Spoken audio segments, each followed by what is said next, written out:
தமிழ்நாட்டினுடைய முதல்வர் விஜயை பற்றி நான் அடிக்கடி மீம்ஸ் அல்லது இந்த மாதிரி என்ன ரீல்ஸ் போடுறேன் இல்லை, ஷார்ட்ஸ் போடுறேன் இல்லையா, எனக்கும் அவருக்கு என்ன சம்மந்தம் இருக்குது? ஒன்றுமே கிடையாது.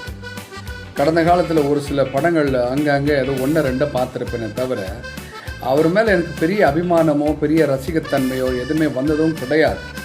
ஆனால் ஏன் இவரை பற்றி நான் இப்போது விமர்சனம் பண்ணிக்கிட்டு இருக்கேன் அடிக்கடி அப்படின்னு கேட்டிங்கன்னா, தன்னை தூய சக்தி என்று சொல்லிக்கொண்டு சிறப்பானதொரு ஆட்சியை கொடுத்த அல்லது கொடுத்து கொண்டிருந்த அல்லது செய்துக்கிட்டு இருந்த மாண்புமிகு ஸ்டாலின் ஐயா அவர்களுடைய அமைச்சரவை பற்றியும் அவரை பற்றியுமே இவர் தீய சக்தி என்று சொன்னது தான் எனக்கு நெருடலை உண்டாக்கியது.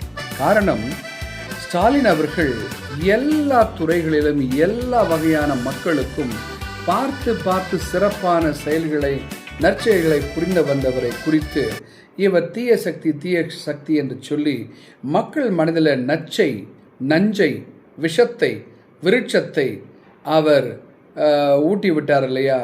இதுதாங்க எனக்கு பிடிக்கல.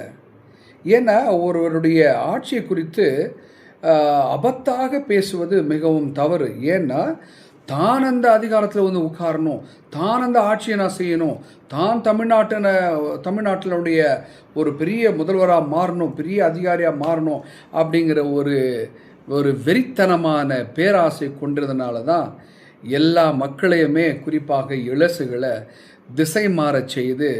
திசை மாற்றி வாக்குகளையும் பெற்று விட்டார் என்று சொன்னால் இது ஒரு நேரடியான வாக்கு கிடையாது, திருட்டுத்தனமான வாக்கு என்று தான் சொல்ல முடியும், திருட்டுத்தனமான அபகரித்தல் என்று தான் சொல்ல முடியும்.